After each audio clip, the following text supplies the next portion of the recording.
The radical left Democrat mayor of Washington, D.C., Muriel Bowser, has admitted that President Trump's federal crackdown on crime within our nation's capital has been a tremendous success. And she actually praised the president for his good work in bringing crime rates down within the city. But before we get to that, my name is Blake Cresses, and this is Trending Politics. Please be sure to like, comment, subscribe, and hit that bell to stay up to date with all political news. So we're about 20 days in now to Trump's federal takeover of Washington, D.C. As we know, he assigned Attorney General Pam Bondi to essentially do what the Democrats can't and finally clean up our once great capital that has been ravaged by crime for many, many years. The Democratic leadership has been letting repeat offenders out on the streets to continue to terrorize citizens within the city. It's a hellhole. It has crime rates higher than some third world countries. It's actually insane. But for a long time now, Democrats have been opposing President Trump at every turn when he talks about bringing down crime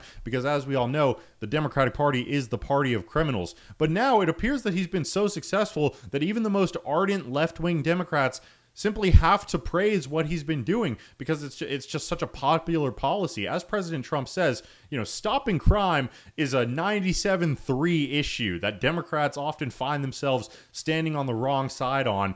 And residents in Washington, D.C. have been very happy about what's going on, happy about being able to walk the streets, feeling safe, not feeling like they're going to get mugged or killed or anything like that. So with this popularity, even these Democrats have to step in and, to save face, say, all right, we actually approve of what the president is doing. So we're going to check this out right now. We're going to watch this little press conference she had going on. This federal surge has had a significant increase on crime in Washington, D.C.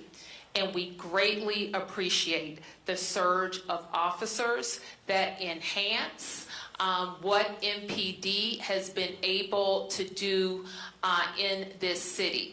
The most significant thing that we are highlighting today is the area of crime that was most troubling for us in 2023.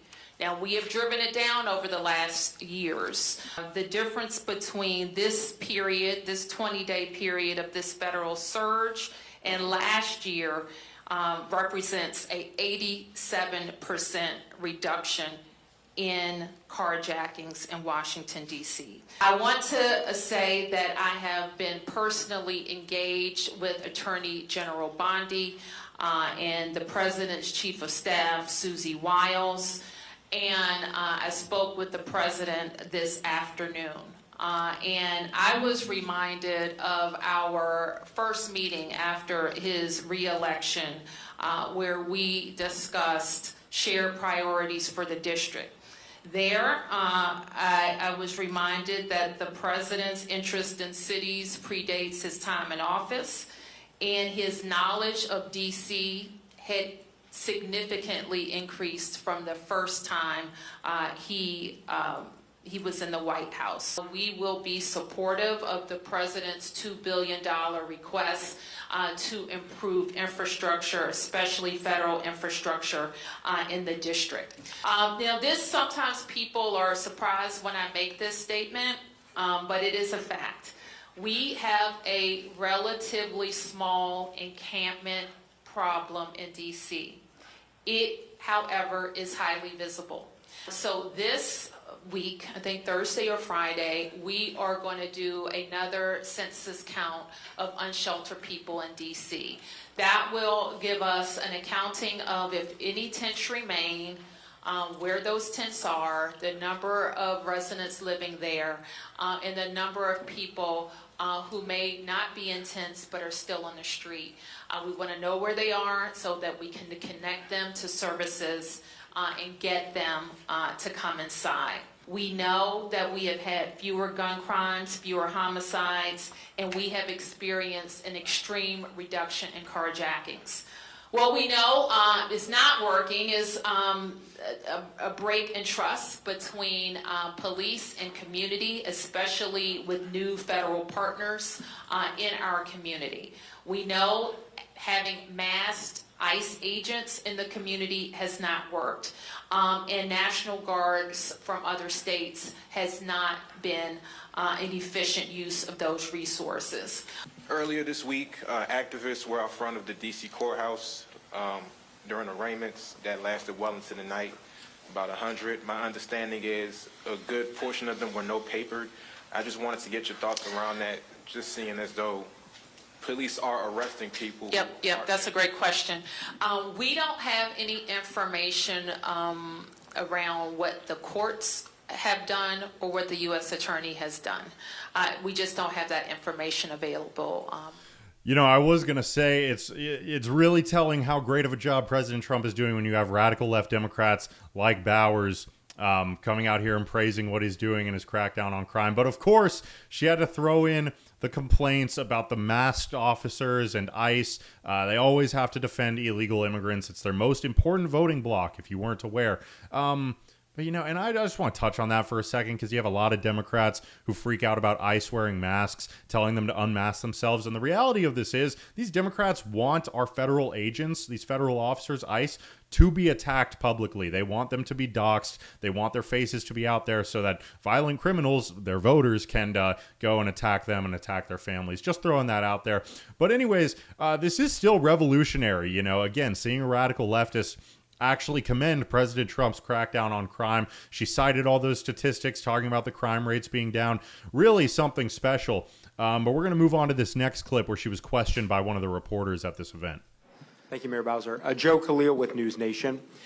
You've said you agree with the $2 billion investment that President Trump is asking Congress for D.C. He has said he expects those projects could take anywhere from 6 months to a year. So do you expect that timeline is accurate? And if it is, do you expect there will be some kind of federal presence here in some form for a full year doing that? I have no idea what the projects are, other than what I've heard or the timeline.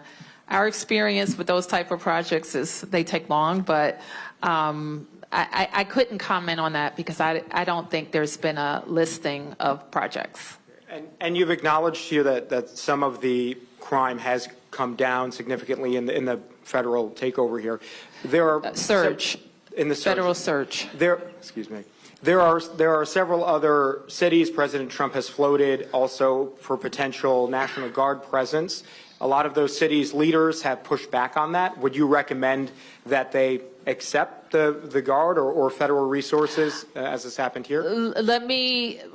Let me just say this. We're unique. I'm the mayor of Washington, D.C. My comments relate to Washington, D.C. And we are unique in that we're always going to have a different relationship with the federal government because we are the seat of the nation's capital. And so that's different. So I wouldn't comment or extrapolate to any other place. This is what we are dealing with. And what would...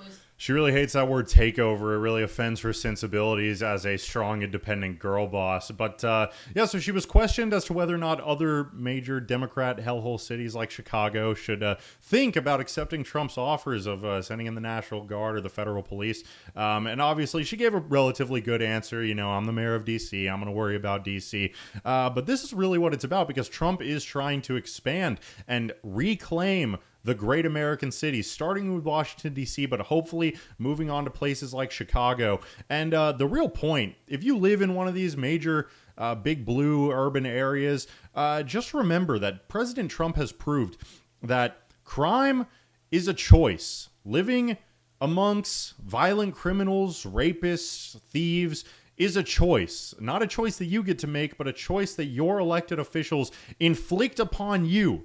They could take care of this crime at any moment, but they just won't. We don't know why. Democrats are the party of crime. We know that much, but we don't really understand what to them is so great about societal dysfunction and victimization. We're just not, we haven't dug that deep into their mental psyche yet. But, you know, if you vote red, vote for President Trump, maybe you can fix your neighborhood. There could stop being carjackings. There could stop being robberies and murders. It's a choice. You have that choice to make it, and your Democrat politicians willfully inflict pain upon you and your neighborhood and your community that President Trump can fix. If you only let them, all you got to do is let them. But anyways, with that, I would say that this is a pretty positive development. I mean, if you get these radical leftists moving along on this issue, we just want people to stop dying. We just want life to be made better for the American people. And although their prideful dissent against our great leader, President Trump, often decimates the livelihoods of their own constituents, I mean, hopefully we could just pull them along on this issue. They might become more electorally viable if they stop being so pro-crime, so outwardly pro-crime. But yeah, anyways, with that, my name is Blake Cresses, and this has been Trending Politics. Please be sure to like, comment, subscribe, and hit that bell to stay up to date with all political news. You can find me on Instagram or X at Blake Cresses. My name is right there at the bottom left of your screen if you need help with spelling. I'll see you in the next one. Thank you so much for watching. Bye-bye.